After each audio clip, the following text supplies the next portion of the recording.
Ako si Giselle. Maaga akong nabiyuda dahil namatay agad ang aking asawa, si Albert. Ang sabi ng iba ay ordinaryong sakit lang daw ang nangyari sa aking asawa. Pero hindi ako naniniwala roon. Alam ko na engkanto ang aking asawa. Hindi ko nga lang siya napatingnan sa albularyo. Dahil huli na ang lahat bago ko pa nagawa yon. Ngayon ay pinipilit kong maging maayos para sa padating kong anak. Buntis kasi ako nung iniwan ako ni Albert. 5 buwan na ang tiyan ko. Nakakalungkot ngang isipin na hindi na makikita ni Albert ang anak namin. Buti na lang talaga at mabait sa akin ang aking biyanan, si Mama Sonia. Kahit na wala na si Albert, ay nirerespeto pa rin niya ako bilang asawa ng anak niya. Nakatira nga ako sa bahay niya. Siya na raw ang mag-aalaga sa akin dahil wala na akong nanay at namatay pa ang asawa ko. Anak, kumain ka na ba? Aba, huwag ka magpapalipas ng gutom ha. May ulam naman akong hinanda dyan para sa'yo. Kainin mo na lang. Aalis na ako. May kailangan pa akong asikasuhin eh. Opo, Mama Sonia. Ako na pong bahala sa sarili ko. Kakain naman po ako pag-aalis nyo. Huwag niyo po akong alalahanin. Di ko naman po pababayaan ang apo niyong nasa tiyan ko. Napansin siguro ni Mama Sonia na malungkot ako. Lumapit siya sa akin. Umupo kami sa sofa at kalmado niya akong kinausap. Ramdam na naman niya siguro na malungkot ako dahil sa pagkawala ni Albert. Anak, kahit hindi mo naman sabihin sa akin, ay kita ko pa rin ang lungkot sa mga mata mo sa pagkawala ni Albert. Pero isipin mo na lang kung anong iisipin ni Albert kung nakikita kanyang malungkot. Alam mong ayaw niya yan. Kaya dapat ay lagi ka nang nakangiti. Mama Sonia, hindi ko pa kasi alam kung paano ko palalakihin ang anak ko nang walang tatay. Naiisip ko pa lang na hahanapin ng anak ko si Albert. Hindi na kaya ng puso ko eh. Nadudurog na po ako. Nakakainggit na nga agad ng mga taong buo ang pamilya. Naiintindihan kita, anak. Kaya nga nandito ako para punan ng pagkawala ng anak ko. Pangako ko sa'yo, nagagawin natin ang lahat para hindi maramdaman ng apo ko na wala siyang ama. Pangako ko sa inyo yan ni Albert, anak. Napangiti na lang ako dahil sa sinabi ni Mama Sonia. Niyakap ko siya pagkatapos ay hinaplos naman niya ang tiyan ko. Masaya akong hindi katulad ng ibang biyanan si Mama Sonia. May iba kasi na kapag nangyari to sa kanila, ay inaaway pa nila ang asawa ng anak nila. Mabuti nilang at napunta ako sa maayos na pamilya. Mahal din kasi ko ng kapatid ni Albert na si Luisa. Nasa ibang bansa siya. Ang aga pa nga lang ay binilhan na niya ako ng kung ano-anong gamit ng baby. Pagkatapos ng madamdamin na pag-uusap na yon, ay nagpaalam na sa akin si Mama Sonia. Ang sabi niya, may pupunta raw sa bahay na isang tubero. Pael ang kanyang pangalan. Hintayin ko raw yon at kailangan niyang ayusin ang lababo sa bahay namin. Pagkalipas ng halos 30 minuto, ay dumating na nga ang tubero na si Pael. Agad ko siyang pinapunta sa kusina para tingnan na niya ang nasirang lababo. Nako, barado na pala talaga itong lababo niyo. Ang dami na kasing dumi kaya hindi na makaagos ng maayos ang tubig. Maya-maya, maayos na to. Oo nga po eh. Sige po, pakiayos na lang po yan. At ako naman may aayusin lang din sa labas.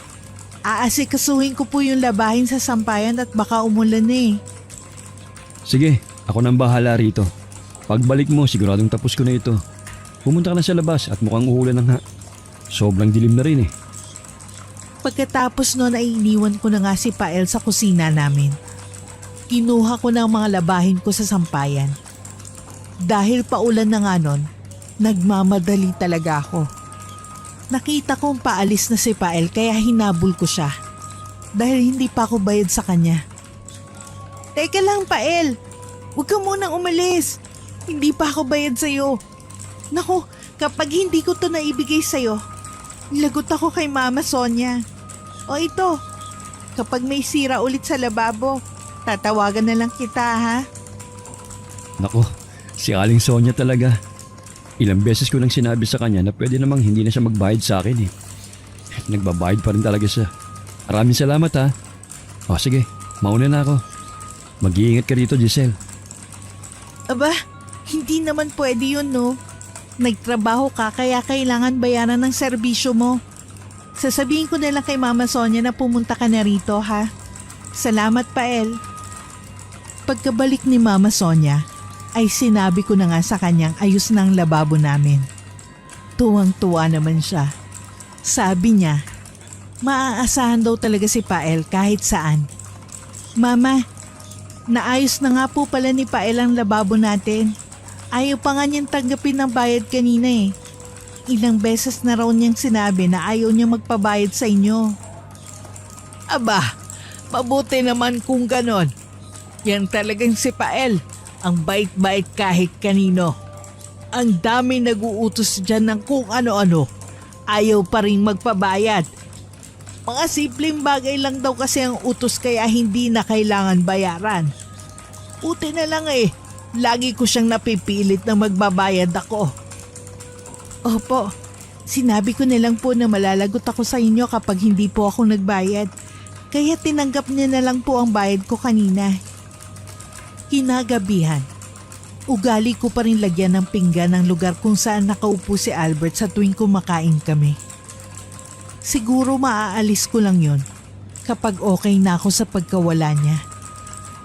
Hay naku anak, ugali mo pa rin talaga na lagyan siya ng pinggan kahit wala na siya. Hindi bale, mawawala naman yan pagdating ng panahon. Naiintindihan kita. Hindi talaga madali ang pinagdadaanan mo. Nai-imagine ko pa rin po kasi nakasabay natin siya kumain kung minsan. Kaya sobrang saya ko po kapag naglalagay ako ng pinggan dyan. Baka naman po mawala na rin to sa mga susunod na buwan kapag naka-move on na po ako. Kahit naman ako anak, ay namimiss ko pa rin siya. Nai-imagine ko rin na kumikilo siya rito sa bahay ko. At kung ano-ano ang ginagawa. Kaya lang, hindi naman natin pwedeng hilingin sa Diyos na ibalik siya. Bago pa kami magkaiyakan ni Mama Sonia, ay niyaya ko na siyang kumain. Gutom na rin kasi ako.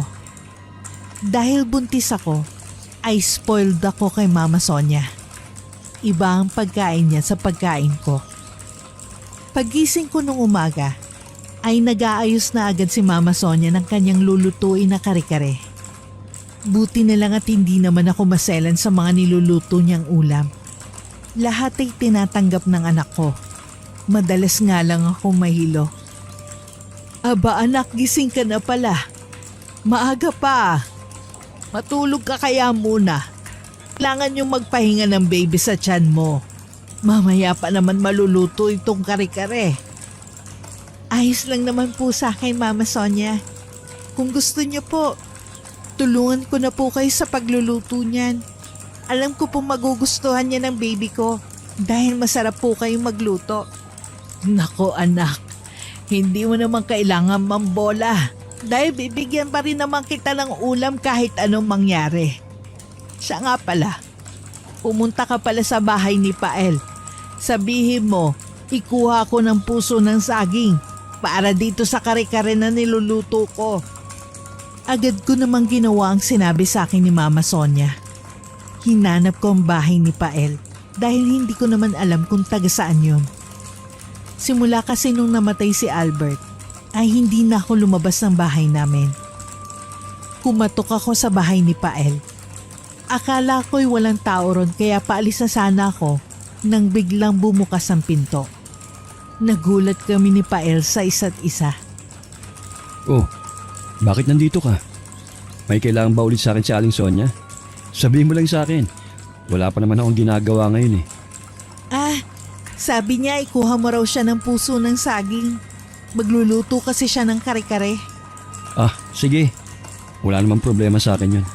Teka Mag-aayos lang ako pagkatapos kukuha na ako ng puso ng saging, ha? Pupunta na lang ako sa bahay nyo para dalhin yung puso ng saging. Tumango-tango naman ako at naglakad na pabalik sa bahay ni Mama Sonia. Agad kong sinabi sa kanya na kukuha na si Pael ng puso ng saging. Ano anak?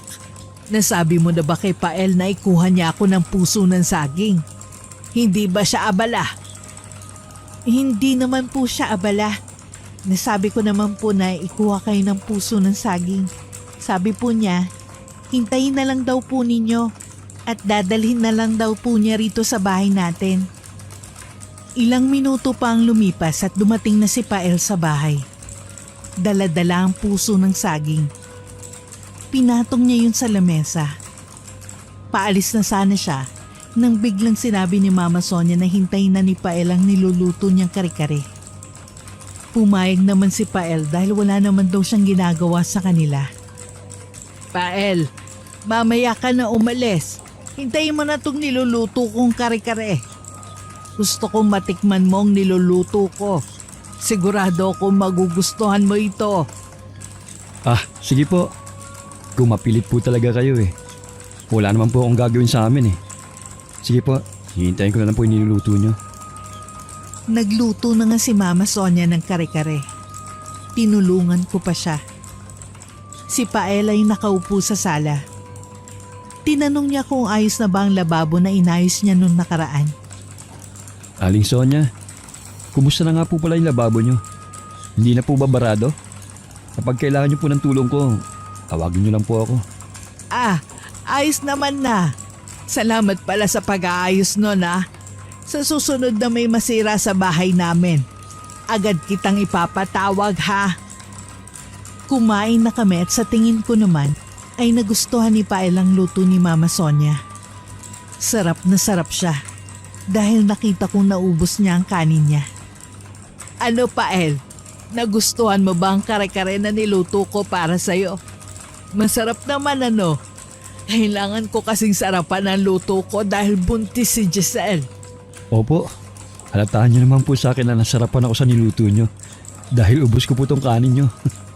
Sa susunod po ulit, kung yayayain nyo po akong kumain, sigurado pong oo ang sagot ko. Aba, oo naman.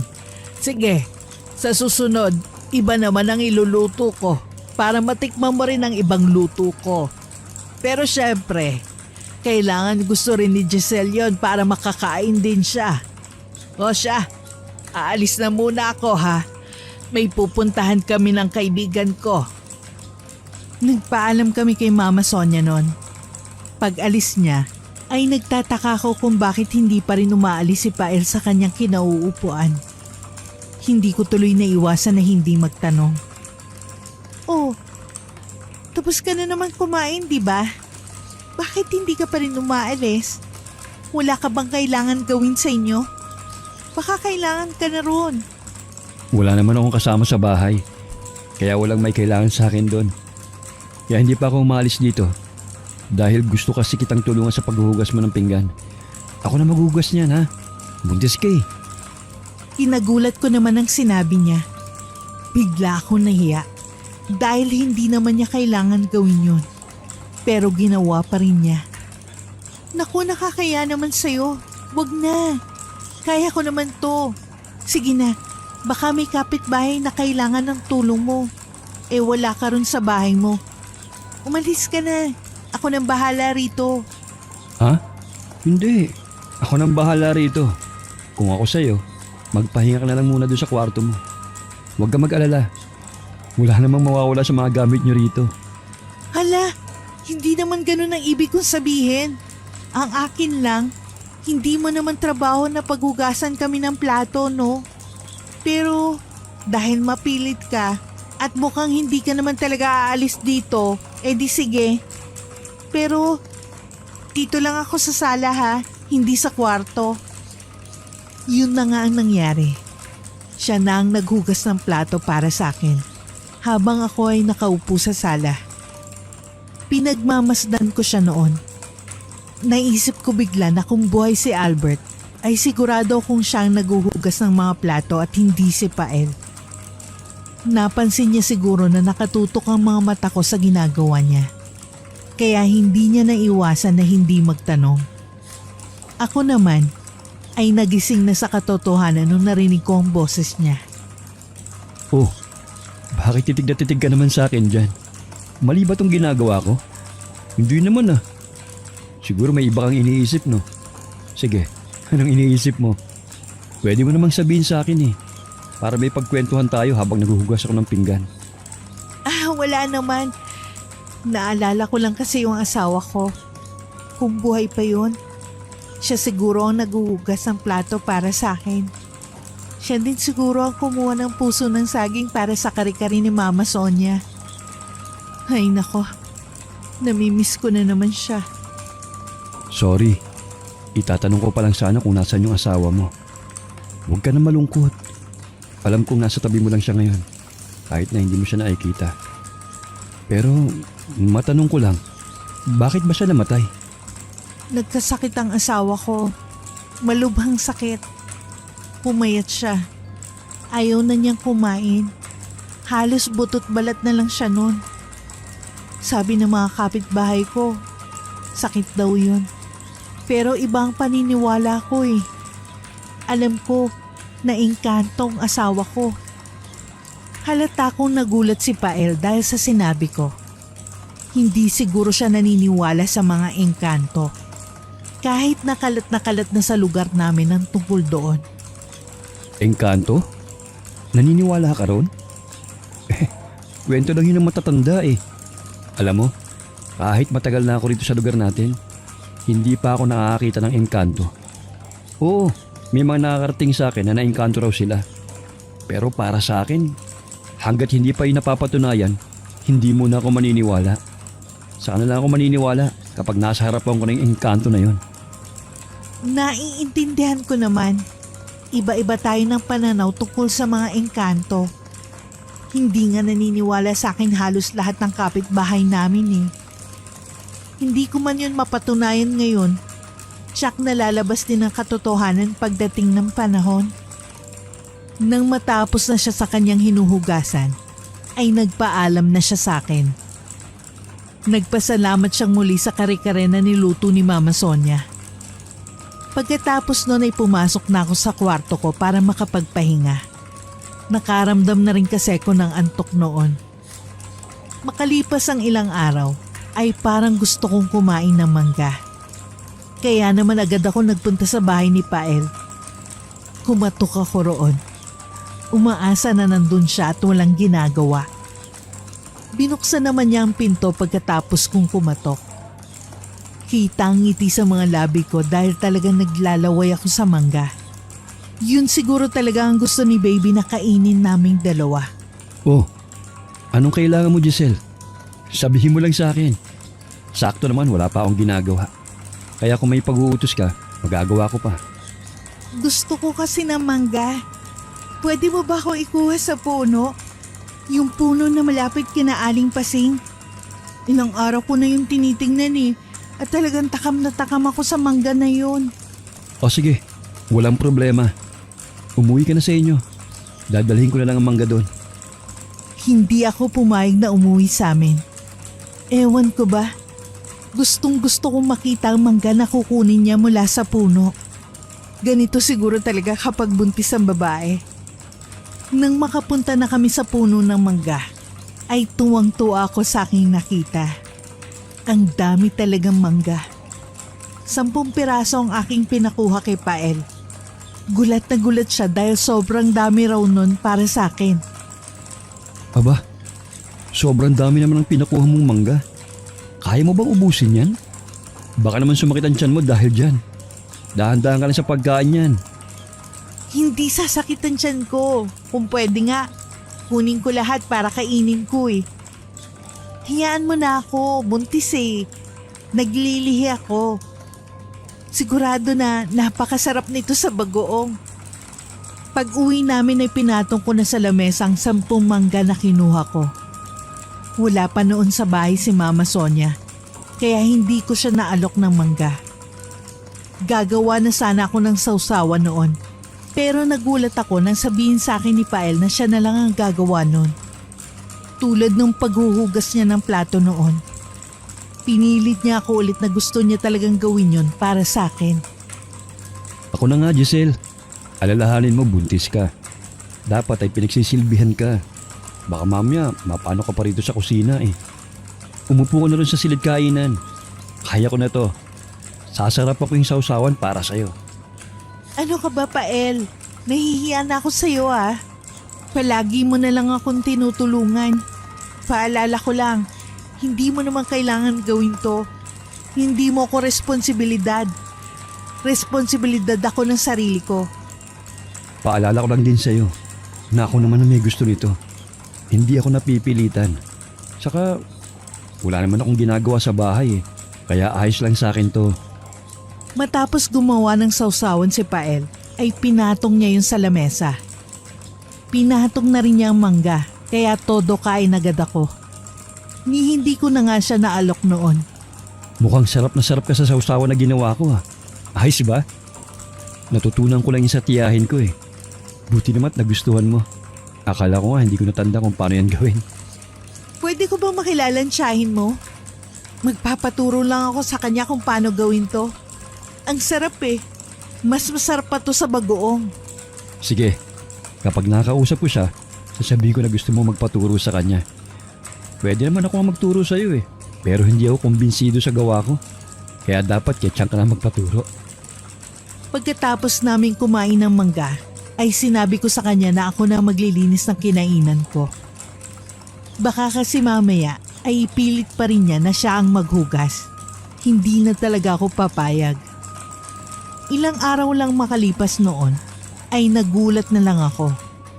Bigla kasing bumisita nun sa amin si Pael. May dala-dala siyang mga gamit ng baby. Aba, ang swerte naman namin sa iyo, Pael. Hindi namin inutos yan ah.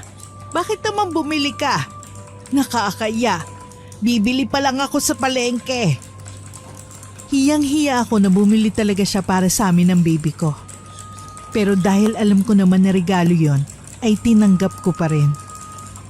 Alam ko naman na makakatulong yun sa akin at sa baby ko. Ang cute naman itong mga binili mo para sa anak ko.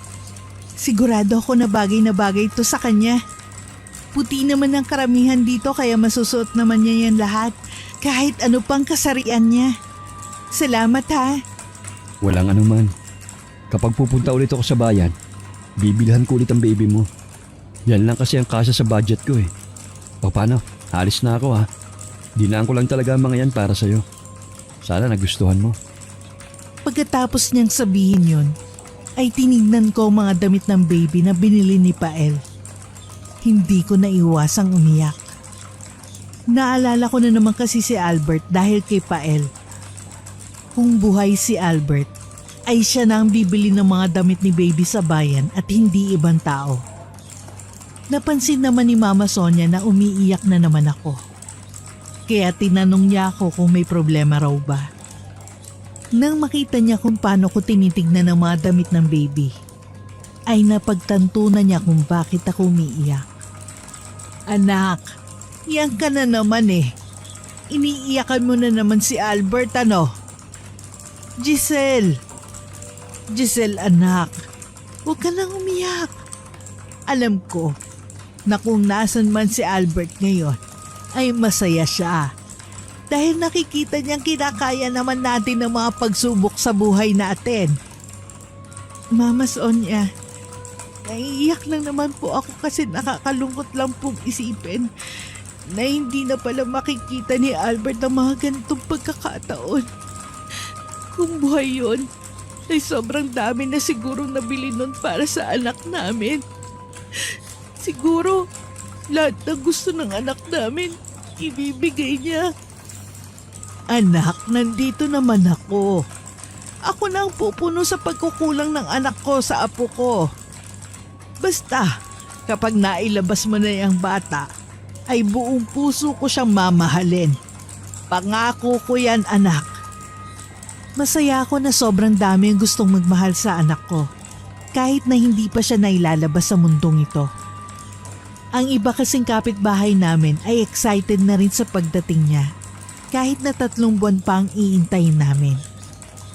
7 buwan na ang tiyan ko noon nang bigla itong sumakit. Agad kong tinawag si Mama Sonia dahil hindi ko kayang sakit na nararamdaman ko. Mama Sonia, tulungan niyo po ako. Hindi ko na kayang sakit ng tiyan ko. Parang lalabas na ang bata. Diyos ko, baby, huwag ka muna lumabas. Hindi mo pa oras. Agad na pumasok si Mama Sonia sa kwarto ko para tanungin ko ano nangyayari. Nung napagtanto niya kung anong iniinda ko, ay nag-alala na rin siya sa akin. Diyos ko anak, 7 buwan ka pa lang, hindi ba? Hindi mo pa naman kabuanan. Pero sasabihin ko kay Pael na samahan tayo sa bayan. Ipapatingin kita at baka lalabas na yung bata. Teka, tiyan ka muna ha. Hintayin mo ako. Mabilis lang ako. Mama Sonia, huwag niyo na po akong iwan. Sobrang sakit na po ng tiyan ko. Lalabas na po talaga ang bata. Anak, pakiusap. Huwag mo na. Kahit anong sinabi ko ay hindi na ako narinig ni Mama Sonia. Lumabas na kasi siya ng bahay. Mga 3 minuto ay bumalik na siya kasama niya si Pael. Anak, nandito na si Pael. Sasamahan niya tayo sa bayan. Kumapit ka lang ha. Hindi pa lalabas yung anak mo. Hindi pa pwede. Kumalma ka lang anak ha. Huminga ka ng malalim. Kaya mo yan. Isipin mong bata sa tiyan mo. Hindi pa siya pwedeng lumabas. Sinusubukan ko. Kaya lang hindi na talaga kaya. Lalabas na yung bata, Pael. Pakibilisan na lang ang pagdala sa akin sa bayan at baka mapano pa yung bata sa tiyan ko. Mabilis kami nakapunta sa bayan. Kaya lang, sinabi nila na wala raw silang gamit doon para sa kalagayan ng bata. Kailangan pa raw na may sumama sa Maynila para maayos ang lagay ng baby ko. Takot na takot ako dahil baka hindi kayanin ng anak ko ang biyahe. Pero pinalakas naman ni Mama Sonia ang loob ko. Anak, ano ba sabi ko sa'yo? Diba, akong bahala sa bata. Ito na, sasamahan ko naman ang bata sa Maynila. Hindi ko siya pababayaan. Kapag maayos na kami, ay babalik ulit kami rito sa probinsya para makasama mo siya, ha? Mama Sonia, alagaan niyo po maigi ang anak ko, ha? Pasensya na po kung hindi ko kayang sumama sa inyo papunta roon. Magpapagaling pa po kasi ako. Sana po maintindihan yung sitwasyon ko. Oo naman, naiintindihan ko talaga ang sitwasyon mo, anak. Ngayong nanganak ka na, ay sigurado akong masayang-masaya si Albert. Hindi nga lang okay yung bata pero sisiguruhin ko na buhay siya, anak. Lahat ng kailangan niya, ibibigay ko.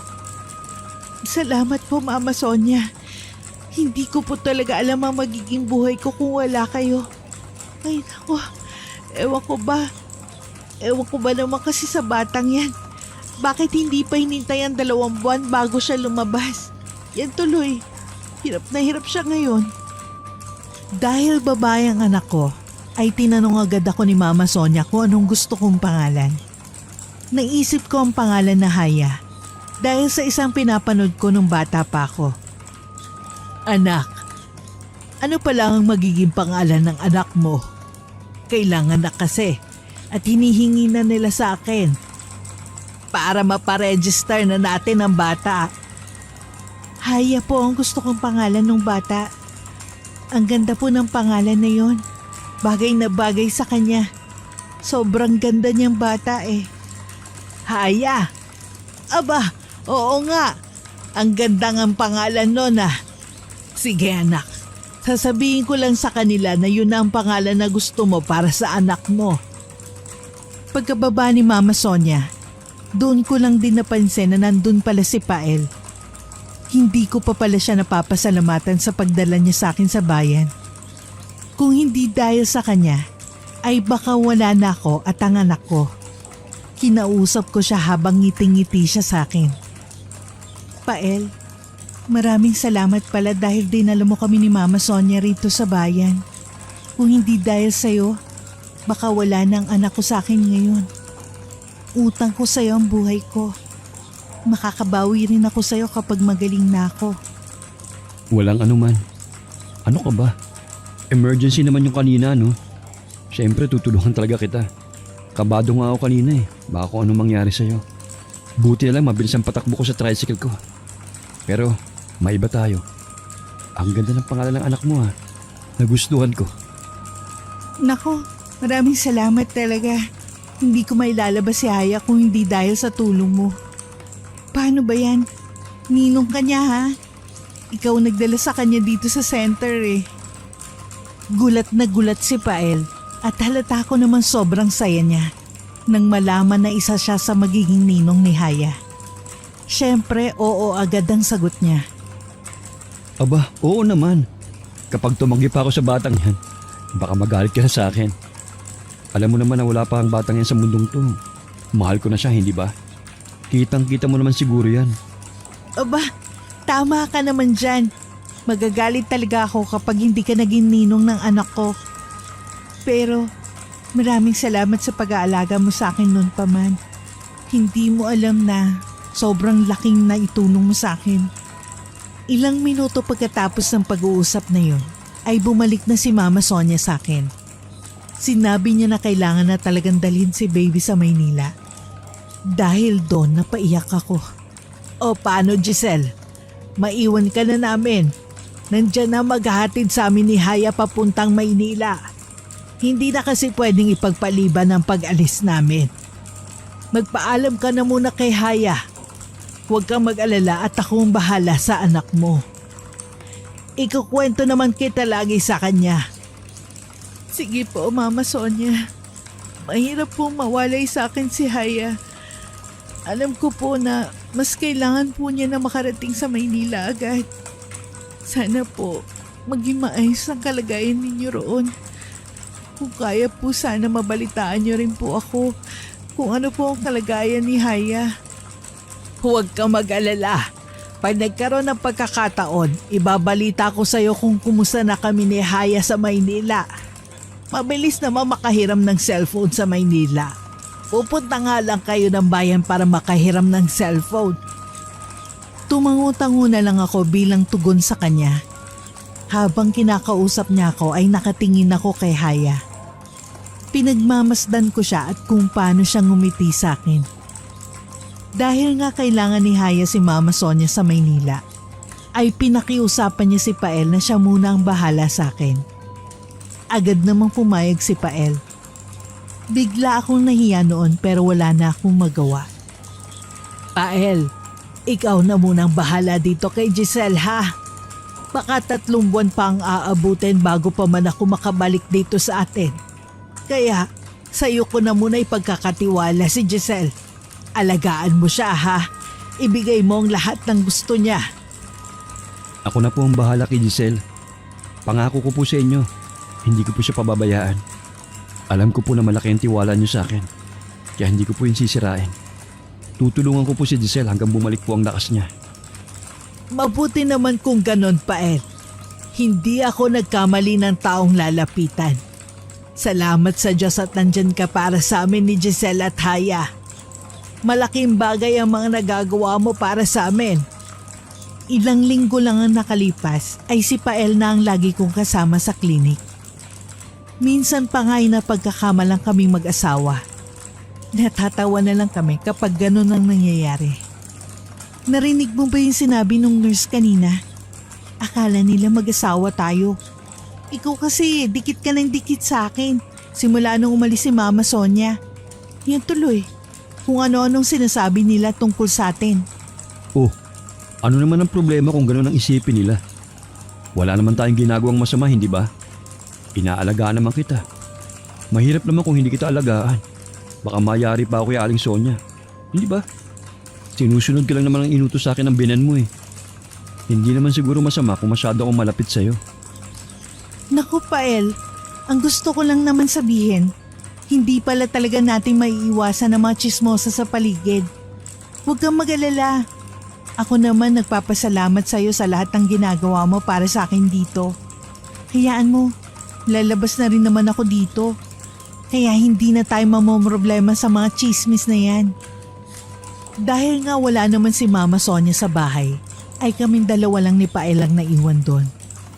Sabi nga ni Mama Sonia, mga 3 buwan daw silang mamamalagi roon sa Maynila at uuwi na rin siya sa bahay namin.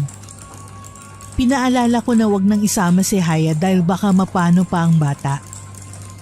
Sobra naman ang pasasalamat ko kay Pael dahil sobra niya akong inalagaan.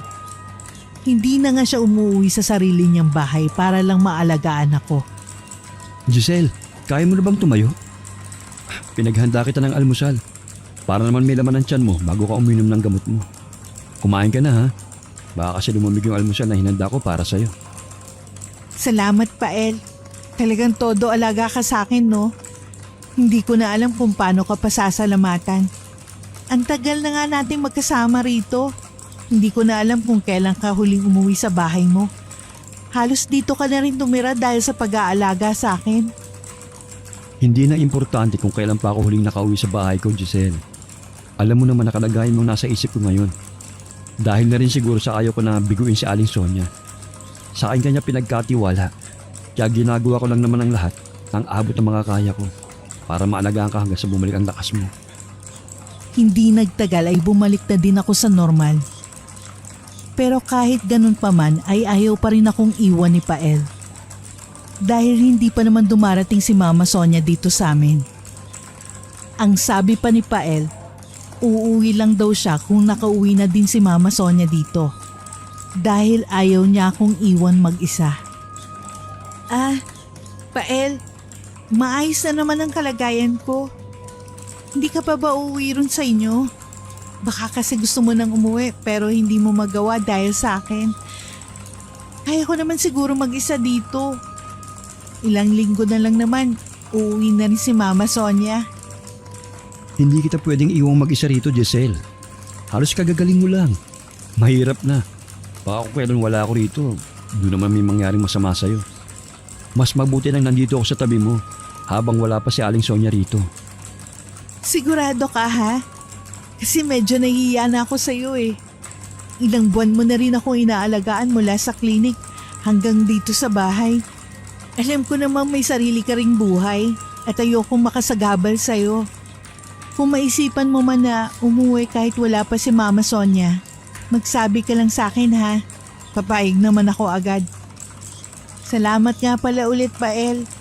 Hindi ko malilimutan ang kabaitan mo sa akin. Kitang-kita ko sa mga mata ni Pael ang saya dahil sa tagal namin nagkasama. Kahit naramdam ko na rin ang kanyang pagod, ay hindi ko narinig si Pael na nagreklamo sa pag-aalaga sa akin. Sa bawat galaw ko habang magkasama kami, ay laging nakaagapay si Pael sa akin. Gising ka na pala, Giselle. Sakto, may nakahanda ng kape dito sa may lamesa. Umupo ka muna. Mukhang unti-unti na bumabalik ang lakas mo. Baka mamaya, palayasin mo na ako kasi hindi mo na ako kailangan. Tumigil ka nga, Pael. Ang aga-aga kung ano-anong sinasabi mo. Hindi naman porket magaling na ako, papalayasin na kita. Ang laki kaya ng ambag mo kung bakit ako mabilis gumaling. At nagpapasalamat ako sa'yo para doon. Kaya kung ako sa'yo, iabot mo na yung kape at baka lumamig pa yan. Ito namang si Giselle, hindi mahabiro. Napakaseryoso mo naman, ang aga-aga. Oh, ito na ang kape mo. Sakto din pala, dumaan na din ako sa may tindahan kanina at nabilhan na rin kita ng pandesal. Kinahapunan, nakatulog ako ulit gawa na rin siguro ng mga gamot na iniinom ko. Sa himbing ng tulog ko, ay parang bang may gumigising sa akin. Ang nasa isip ko ay baka si Pael ito. Pero pagbukas ko ng aking mga mata, ay laking gulat ko kung sino ang nakita ko.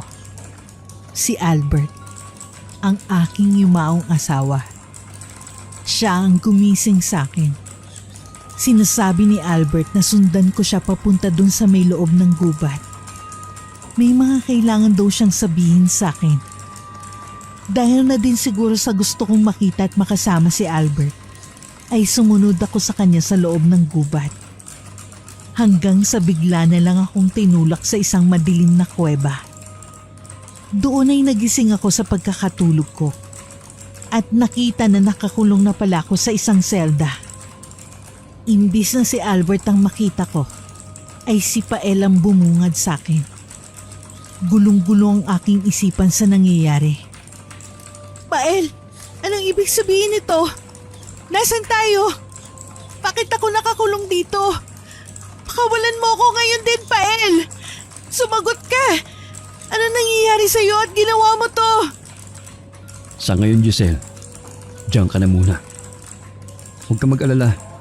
Hindi kita sasaktan. Pero hindi ko na rin matiis ang nararamdaman ko. Hindi ko na alam kung anong gagawin ko para mapasakin ka. Kaya ko ito nagawa. Ano bang sinasabi mo, Pael? Sinabi kong pakawalan mo ako dito. Hindi to magandang biro, Pael. Baka hanapin ako ni Mama Sonia pagbalik niya galing Maynila. Pakiusap, Pael, pakawalan mo ako rito. Nabalot ng takot ang aking isipan ng mga oras na yun. Ang taong pinagkakatiwalaan ko ng lubusan ay hindi ko lubos maisip na gagawin sa akin to. Akala ko panaginip ang nangyari dahil nakita ko mahal kong si Albert. Pero bangungot pa lang sasapitin ko. Halos hindi ako kausapin ni Pael ng araw na yon. Pero kahit nandun ako nakakulong, ay patuloy pa rin sa pag-aalaga sa akin si Pael. Hindi ko na alam ang iisipin at gagawin ko. Masama ang kanyang ginawa. Pero mabuti ang kanyang pinapakita sa akin. Naguguluhan ako. Nang sumapit ang gabi, ay binigyan niya ako ng pagkain. Kahit ayaw ko siyang kausapin dahil galit ako sa ginawa niya, ay wala naman akong magawa. Kailangan kong malaman kung anong plano niya sa akin. Oh, Giselle, kumain ka na. Kahit naman ikinulong kita rito, hindi ko hahayaan na magutom ka. Mahal kita, Giselle. Mahal na mahal. Pasensya ka na kung nagawa ko sa ito, ha? Mahal? Ang kapal naman ng mukha niyang sabihin niyang mahal niya ako. Pero kinulong naman niya ako rito. Nasisiraan na yata siya ng bait. Ang sama talaga ng loob ko sa kanya. Naririnig mo ba ang sarili mo, Pael? Mahal? Kung mahal mo ko, dapat pinapalaya mo ko. Isa pa, alam mo namang may asawa ko, hindi ba? Alam mo si Albert pa rin ang mahal ko, kahit na wala na siya rito sa mundo. Albert? Puro ka Albert. Wala ka nang ikinuwento sa akin kundi si Albert. Ako, nakita mo ba ang pagmamahal ko sa'yo? Ako ang lagi mong kasama. Hanggang sa nanganak ka, nandun ako para sa'yo. Pero hindi mo pa rin ako nakikita. Alam mo naman na hanggang kaibigan lang ang kaya kong ibigay sa'yo, hindi ba? Akala ko malinaw sa atin yun. Saka, hindi mo naman sinabi sa akin yan. Kung nalaman ko lang na mahal mo ko, lumayo na sana ako sa'yo noon pa. Nagulat talaga ako sa sinabi sa akin ni Pael. Puno ng tanong ang aking isip. Bakit hindi ko nakita na may gusto na pala siya sa akin? Kung napansin ko lang yon, sana'y hindi ko na tinanggap kung ano man ang mga tulong niya sa akin. Kaya nga hindi ko sinabi, hindi ba? Alam ko kasi na yun ang magiging reaksyon mo sa akin. Hindi ko na nga lang kayang tiisin kaya nangyari ito. Binihag kita para sa akin ka na lang talaga. Pael, ganun ka ba magmahal? Kailangan bihagin mo ang tao para mapasayo siya. Hindi ganon ang pagmamahal, Pael. Hindi ako mapapasayo kahit na tayong dalawa lang ang nandito. Tumahimik ka na, Giselle. Alam ko sa sarili kong matututo ka rin na mahalin ang isang katulad ko. Ang kailangan ko lang, maghintay na mangyari yon. Gagawin kong lahat para mangyari yon. Dahil sumigaw na siya sa galit ay tumahimik muna ako. Umisip ako ng paraan para makalabas ako rito. Hindi ko pwedeng hintayin na lang kung kailan niya ako pakakawalan. Kailangan ko makatakas para isumbong siya sa pulis. Kinaumagahan ay ginising na naman niya ako para kumain. Nagbaka sakali ako na baka iba na ang ihip ng hangin sa kanya ngayon. Kaya sinubukan kong kausapin siya ulit. Sa mahinahon na paraan na ngayon. Pael, Baka naman nahimasmasan ka na ngayon. Baka pwede mo na akong pakawalan. Alam mo naman na hindi tama to, hindi ba? Saka, sa gubat mo pa talaga ako binihag. Hindi talaga ako makikita ng mga tao kung papatayin mo ako rito. Mahal kita, Giselle.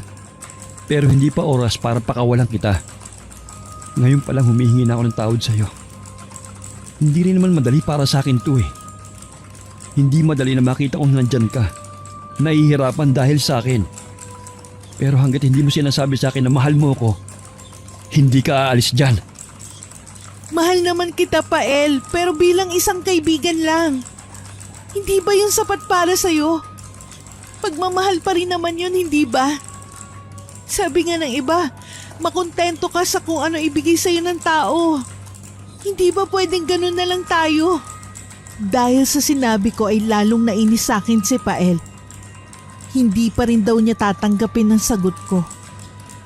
Pinipilit niya na kaya ko siyang mahalin tulad ng pagmamahal niya sa akin. Hindi. Hindi ako papayag na hanggang magkaibigan lang tayo.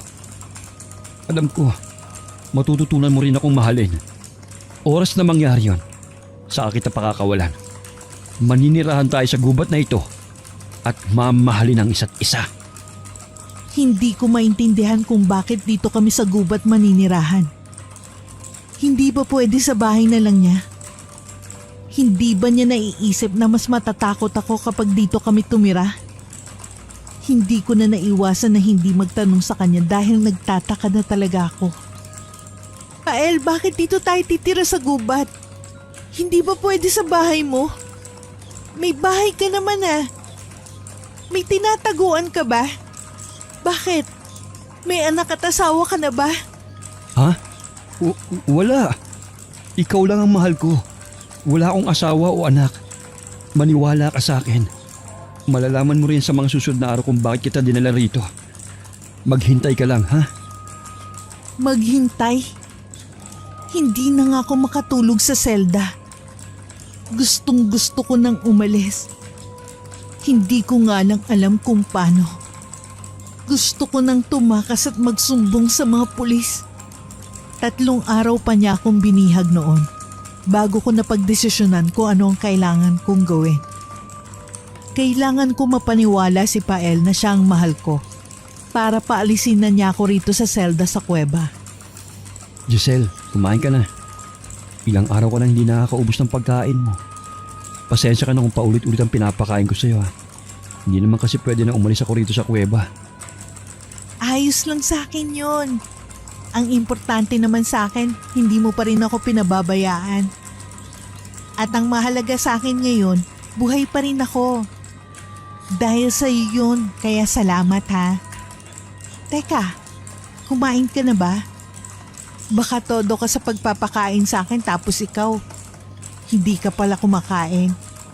Huwag naman sanang ganon. Nakita ko nanlaki ang mata ni Pael dahil sa gulat. Hindi niya siguro akalain na sasabihin ko yon. Dahil galit nga ako nung nakaraan sa kanya. Sigurado ka ba sa sinasabi mo? Naririnig mo bang sarili mo? Kinakamusta mo na ako? May pakikan sa akin? Hindi ka nagalit? Pael, alam ko may mga nasabi akong hindi maganda nung mga nakaraang araw. Naiintindihan mo naman siguro na nabigla lang ako. Kaya ako nasabi yon, di ba? Pero ngayon, habang iniisip ko ang lahat, naaalala kong ikaw nga palang kasama ko noon pa. Tama ka. Mahal na mahal mo nga ako. Hindi ko nakita agad yun. Anong ibig mong sabihin? Mahal mo na rin ba ako? Handa mo na bang kalimutan si Albert para sa akin? Sabi ko naman sa iyo darating din ang oras na mamahalin mo rin ako. Buti na lang talaga naghintay ako. Nang sabihin niya ang pangalan ni Albert, ay parang may kung anong gumuhit na masakit sa puso ko. Gusto kong humingi ng tulong kay Albert, pero wala akong magawa. Alam ko sa puso ko na kahit anong mangyari, ay hindi ko siya kayang palitan sa buhay ko. Siguro, oras na para kalimutan ko siya. Oo, tatay siya ng anak ko. Pero wala na akong magagawa kung patay na siya. Kailangan ko nang mabuhay sa kasalukuyan. Yun ang buhay, nakasama ka. Buti naman at napag-isip-isip mo na yan. Buti na lang talaga at hindi ako nawala ng pag-asa. Salamat, Giselle. Salamat dahil bibigyan mo ko ng pagkakataon na mahalin kita. Pero may isang bagay pa ako na gustong aminin sa'yo bago tayo magtuloy sa pagmamahalan natin. Agad naman ako nagtaka sa sinabi niya. Ano pa bang aaminin niya sa akin? Halos lahat naman ng kasamaan na ipakita na niya. Ibig sabihin ba nun, may masama pa siyang ugali maliban sa pinapakita niya sa akin? Ano ibig mo sabihin? May hindi pa ba ako alam tungkol sa'yo? Hindi bale, pwede mo naman sabihin sa akin ngayon yun. At tatanggapin ko naman. Kahit ano pa yan, tanggap kita. Totoo ba, Giselle? Kahit ano pang sabihin ko sa'yo, tatanggapin mo? Paano kung sabihin ko sa'yo na isa akong engkanto? Maniniwala ka ba sa akin? At tatanggapin mo kung ano ako? Dahil sa aking narinig, ay parang tumigil ang mundo ko. Ha? Isa siyang engkanto? Paano nangyari yun? Nung unay galit na galit ako dahil naalala ko si Albert. Dahil engkantong pumatay sa kanya. Ha? Isa kang engkanto? Huwag mong sabihin ikaw ang pumatay sa asawa ko. Ginawa mo ba yun para mahalin kita? Pael, magsabi ka ng totoo sa akin. Naiiyak na ako noon. Dahil nga sinigawan ko siya ay tumaas din ang boses niya. Nag-iba rin ang kanyang itsura. Lumabas na ang pagiging engkanto niya. Giselle, akala ko ba mahal mo ko kahit ano pang malaman mong sikreto ko? Bakit ngayon, ganyan ang reaksyon mo? Saka, ano naman ngayon kung pinatay ko ang asawa mo? Kahit naman anong gawin mo hindi na siya babalik sa'yo. Nadurog ang puso ko noon. Kahit na gusto kong magpanggap sa kanya na mahal ko siya, ay hindi ko magawa. Hindi ko alam ang gagawin ko. Gusto ko siyang patayin pero hindi ko magawa dahil wala akong lakas. Para akong binagsakan ng langit at lupa dahil sa nalaman ko. Iyak lang ako ng iyak noon. Sabi ko na nga ba tama ang hinala ko na pinatay si Albert ng isang engkanto. Buti na lang at hindi ako bumitaw sa paniniwala ko. Nalaman ko tuloy ang totoo. Pero yun nga lang, huli na ang lahat para sa amin ng asawa ko. Hindi ko na siya mababalik kahit ano pang gawin ko. Pagkatapos ng ilang araw, ay napagtanto ko na kailangan kong bumalik sa dati kong plano. Kailangan ko pa rin mapaniwala si Pael na mahal ko pa rin siya. Kahit siya pa ang pumatay sa asawa ko. Kailangan kong makaalis para isumbong siya sa isang albularyo. Ano? Tapos ka na bang umiyak? Aba, ilang araw ka nang walang tigil sa kakaiyak Nakakarindi ka na. Gusto mo bang patahimikin na kita habang buhay? Pael, hindi ko alam kung maniniwala ka sa akin. Pero napag-isip-isip ko na kailangan kitang patawarin sa nagawa mo sa asawa ko. Kung ano man ang nangyari sa nakaraan, wala na yun. Sabi mo nga, kailangan nating mag-umpisa sa ating buhay na tayo lang. Kahit nalaman kong engkanto ka pa, wala akong pakialam. Ang importante sa akin kasama ka. Natawa siya sa akin. Para bang hindi naniniwala sa sinabi ko. Lalo pa siyang nainis dahil sa sinabi ko. Dahil doon, ay kailangan ko nang gumamit ng ibang strategiya para maniwala siya sa akin. Ano? Ang akala mo ba, maniniwala ako sa'yo dahil sa sinabi mo? Hindi. Hindi ako naniniwala na napatawad mo na ako ng ganong kadali. Walang kayang gumawa nun. Lalo na at nalaman mo ako ang pumatay sa asawa mo. Wala na akong nagawa. Kahit sukang-suka ko sa itsura ni Pael, ay hinalikan ko yun para maniwala siyang totoong sinabi ko. Kahit inisip ko na si Albert ang hinalikan ko para hindi ako mandiri ay hindi gumana. Buti na lang at hindi naman niya yun napansin. Napansin ko naman nagulat siya sa ginawa ko. Kaya alam ko sa sarili ko na may pag-asang maniwala siya sa akin. Naramdaman ko naman na gustuhan niya ang halik ko. Dahil pinatagal pa niya yun bago ko pakawalan. Ano? Masasabi mo pa bang hindi totoo ang sinasabi ko? Kailangan ko pang patunayan ang sarili ko. Sinabi ko na nga ayos sa akin kung ano man ang nangyari noon. Pinapatawad na kita. Sorry kung hindi kagad ako naniwala sa sinabi mo. Hindi ko lang alam na gano'n mo ko kabilis mapapatawad. Lalo na at alam kong gusto mong patunayan sa mga tao na isang engkanto pumatay sa asawa mong si Albert. Pero pangako ko sa'yo, hihigitan ko pa ang pagmamahal niya sa'yo. Ayos lang sa akin. Naiintindihan ko naman kung bakit hindi ka kagad naniwala sa akin. Pero yun nga, sana napatunayan ko ng totoong sinasabi ko sa'yo. Sana makapag-umpisa tayo ng maayos kahit na ganito ang nangyari sa atin. Kinagabihan noon ay unti-unti ko na nga nakuhang loob ni Pael. Tinanggal na niya ang lubid sa paa at kamay ko para makagalaw na ako ng maayos sa selda. Yung susi na lang ng selda ang kailangan kong makuha para makatakas ako sa kanya. Makalipas ang ilang gabi, ay dumating na sa puntong tabi na kami matulog. Kaya sobrang saya ko noon dahil madali ko nang makukuha mula sa kanya ang susi ng selda. Oras na matulog siya, ay kukunin ko na yon. Giselle, gusto ko lang malaman mo na sobrang saya ko.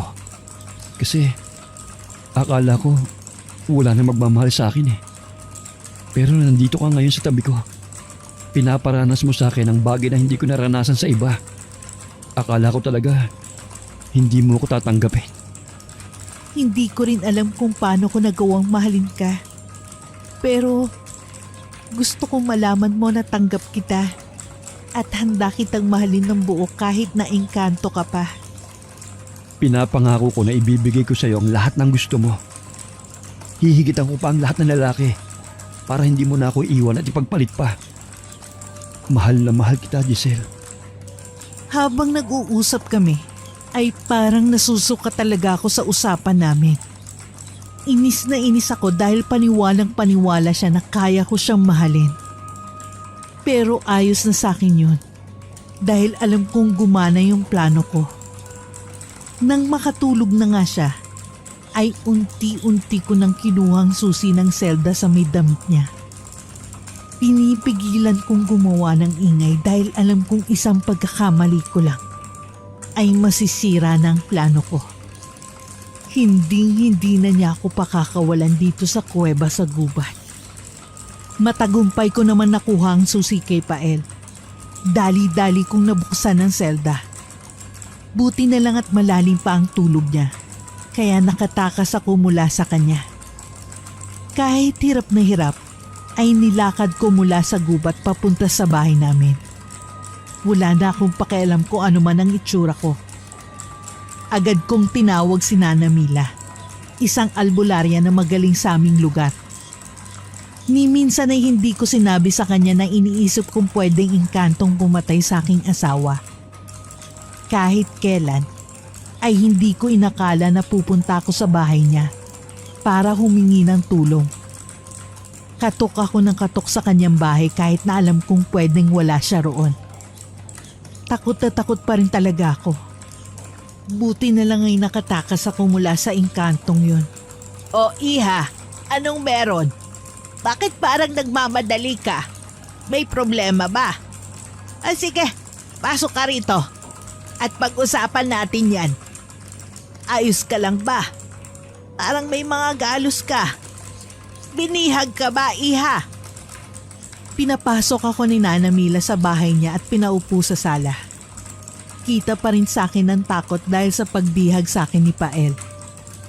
Pagkaupo ko, ay sinabi ko agad ang aking sadya kay Nana Mila. Nana Mila, tulungan niyo naman po ako. May engkantong bumihag sa akin sa gubat.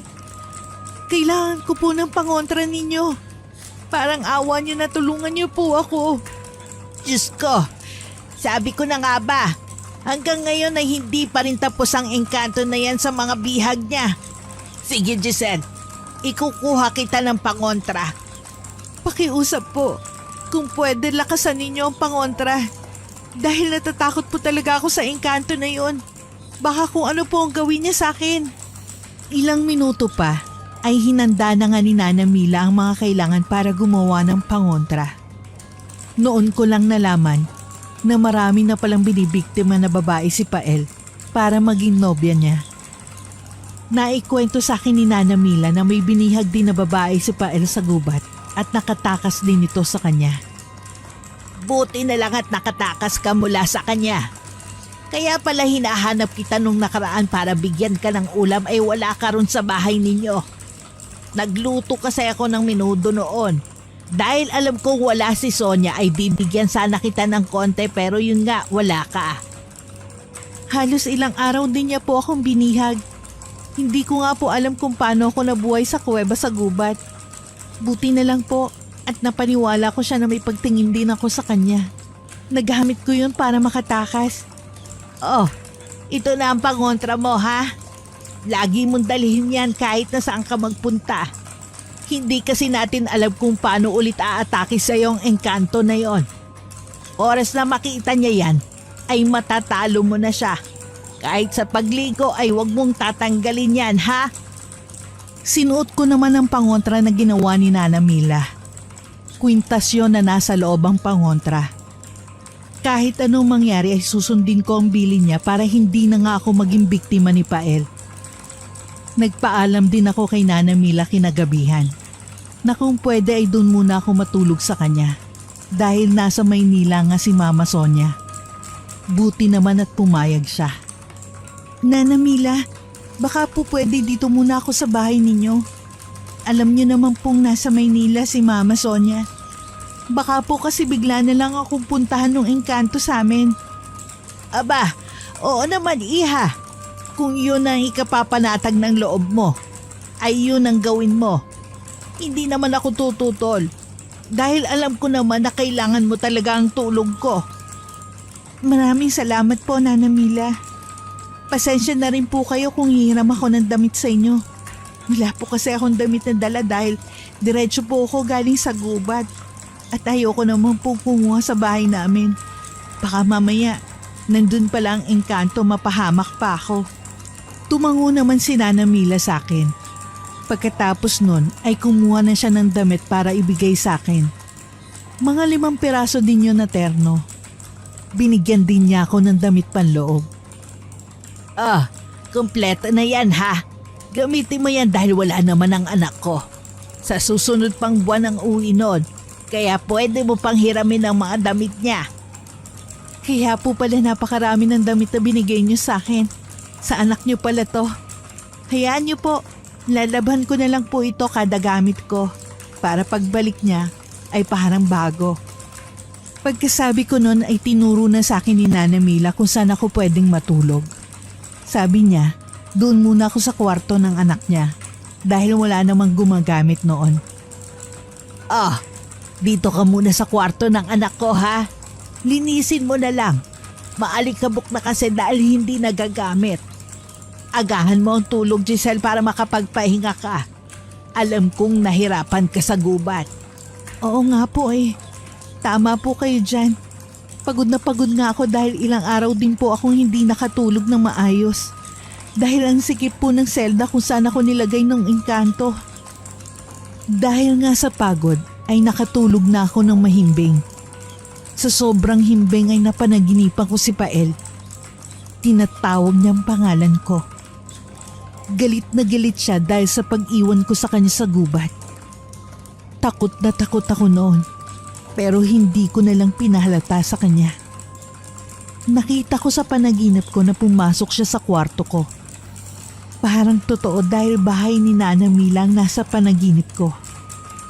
Galit na galit ang mukha niya noon. Giselle! Bakit? Bakit mo ginawa sa akin to? Akala ko mahal mo ko pero hindi pala. Niloko mo ko.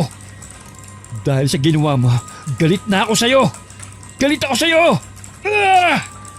Patawarin mo na ako, Pael. Hindi ko naman sinasadya na gawin yun sa'yo. Pero sana maintindihan mo na hindi kita mahal. Hindi kita mamahalin. Lalo na kung ikaw ang pumatay sa mahal kong asawa. Hindi pwede. Akin ka lang. Tayong dalawa ang bagay. Ibibigay ko sa iyong lahat ng bagay na gusto mo sa mundo.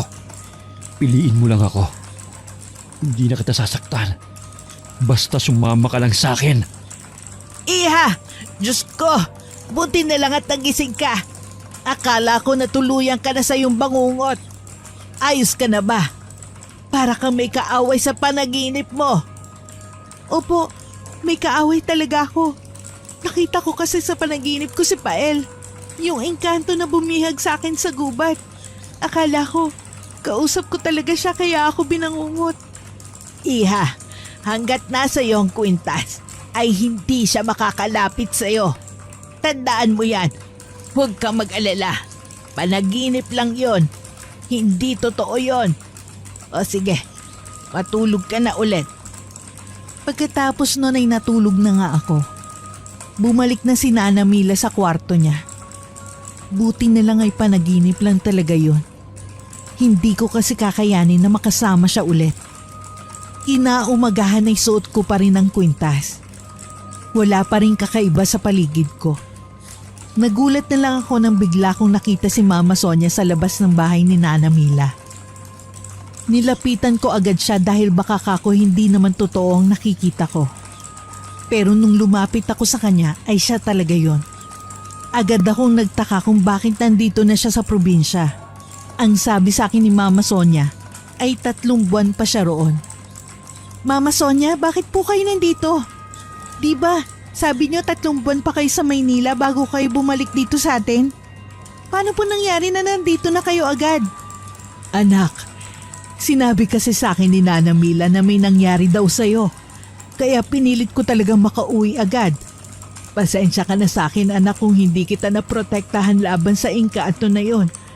Kung nandito lang ako ay hindi ka na paano. Kumusta ka na ba? Hindi ko alam pero kakaibang nararamdaman ko kay Mama Sonia noon. Parang hindi siya yun. Dahil may kakaiba sa kinikilos niya. Isa pa, hindi naman makakayang masabi agad ni Nana Mila ang nangyari sa akin dahil sobrang tanda na niya. Sigurado akong hindi agad siya makakapunta sa bayan kahit na gusto niyang pumunta roon. Sigurado ka ba, Mama Sonia? Baka kailangan ka pa ng anak ko ron sa Maynila. Isa pa, sino nga pala ang nag-aalaga sa kanya doon? Kanino mo siya iniwan? Iniwan ko si Haraya sa isa sa mga kaibigan ko. Ang sabi ko babalik na lang ako kapag nasiguro kong maayos ka na rito. At hindi ka na pinuputakte ng mga engkanto. Iha, hindi mo ba ako papapasukin man lang sa bahay ni Nana Mila? Hindi ko alam kung ano meron sa engkanto na to. At nakalapit siya sa akin. Hindi naman pwedeng si Pael to. Dahil alam niya ang pangalan ng anak ko. Baka isa yun sa mga tauhan niya at hinuhuli lang ako.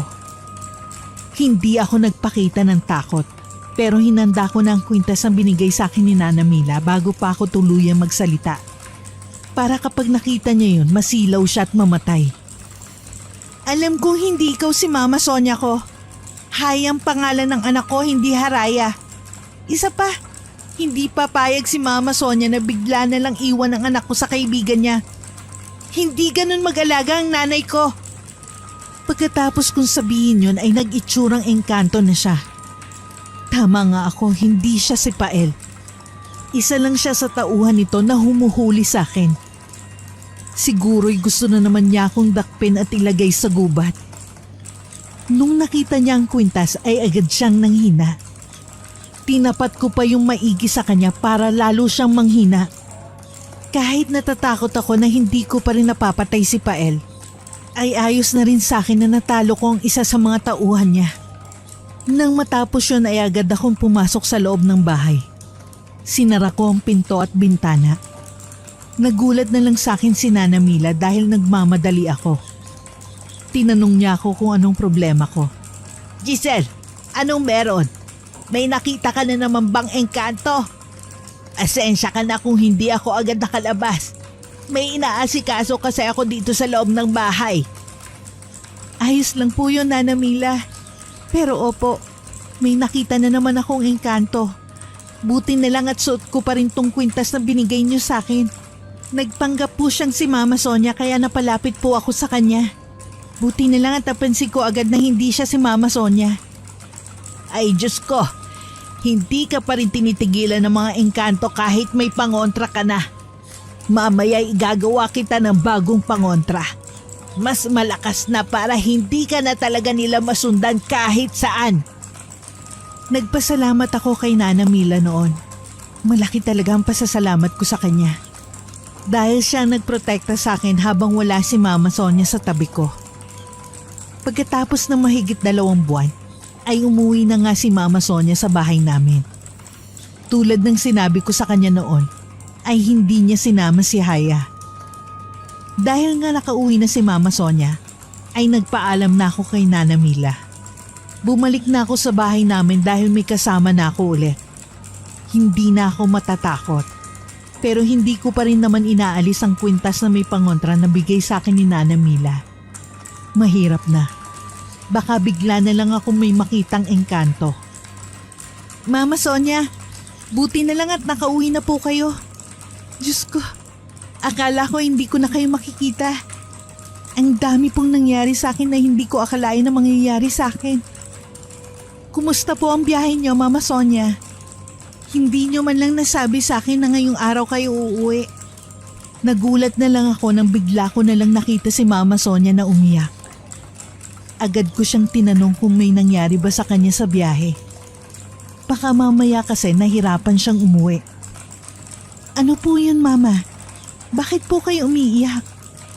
May nangyari po ba sa biyahe ninyo? Kung meron po pwede nyo naman pong sabihin sa akin. Anak, pasensya ka na kung hindi ako agad nakauwi. Hindi kita na ipagtanggol. Kung alam ko lang na isang engkanto pala si Pael ay hindi ko na yun hinayaan pa na lumapit sa'yo. Akala ko mabait lang talaga siya at matulungin. Pero hindi pala. Demonyo pala siya. Mama Sonia, hindi niyo naman po kasalanan yun. Pati rin naman po ako, niloko rin niya. Ang bait-bait niya nung una. Pagkatapos ganun pala ang gagawin sa akin. Buti na lang po nakatakas ako sa kanya. Kaso, hindi pa rin siya nahuhuli ngayon. Nagtatago po yata talaga siya sa gubat. Kahit humingi na ng pasensya sa akin si Mama, ay hindi pa rin siya tumitigil sa pag-iyak.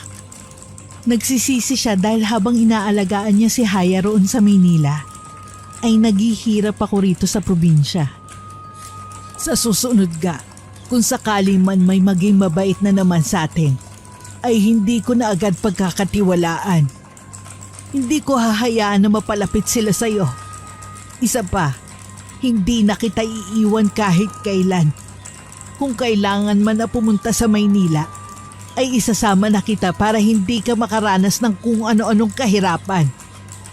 Dahil nagkukwento na rin naman siya, ay tinanong ko na kung kumusta si Haya at kung saan niya ito iniwan sa Maynila. Pinangako ko sa sarili ko na kapag nagkapera na ako, ay dadalawin ko agad ang aking anak sa Maynila. Mama Sonia, kumusta na po si Haya? Saan niyo po siya iniwan? Kapag may pera na talaga ako, pupuntahan ko siya ron. Mas ligtas kasi ron kesa dito eh. May kamag-anak naman tayo sa Maynila. Doon ko iniwan si Haya. Huwag kang mag-alala. Mas ligtas nga ang anak mo doon kesa rito. Bisitahin na lang natin siya kapag okay na ang lahat. Sa ngayon, ikaw muna ang aasikasuhin ko.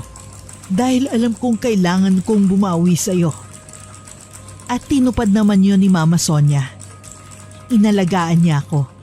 At hindi niya nahinayaan pa na may lumapit sa buhay namin na hindi namin kilala.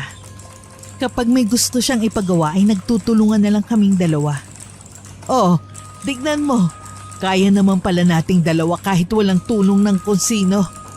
Ay, kung hindi lang sana ako nagtiwala sa kanya, ay hindi mangyayari yun sa'yo, anak. Pakiramdam ko tuloy palagi ay kasalanan ko kung bakit may nangyari sa yung masama. Mama Sonia, tapos na po yun. At least ngayon, nalaman na po natin na hindi naman pala natin kailangan ng tulong ng iba. Kaya naman po pala natin kahit tayo lang. At least, natuto tayo, hindi po ba? Nalaman ko rin na napatay na pala ng isang magaling na albularyo si Pael. Nagasig kasi siya ng kasamaan sa kabilang bayan at doon ay nahuli na siya. Binalita lang sa akin yun ng isa kong kaibigan. Dahil doon ay hindi ko na sinusuot ang kwintas na binigay sa akin ni Nana Mila. Nakahinga na rin ako ng maluwag. Dahil alam kong nabigyan na rin ng hustisya ang aking pinakamamahal na si Albert.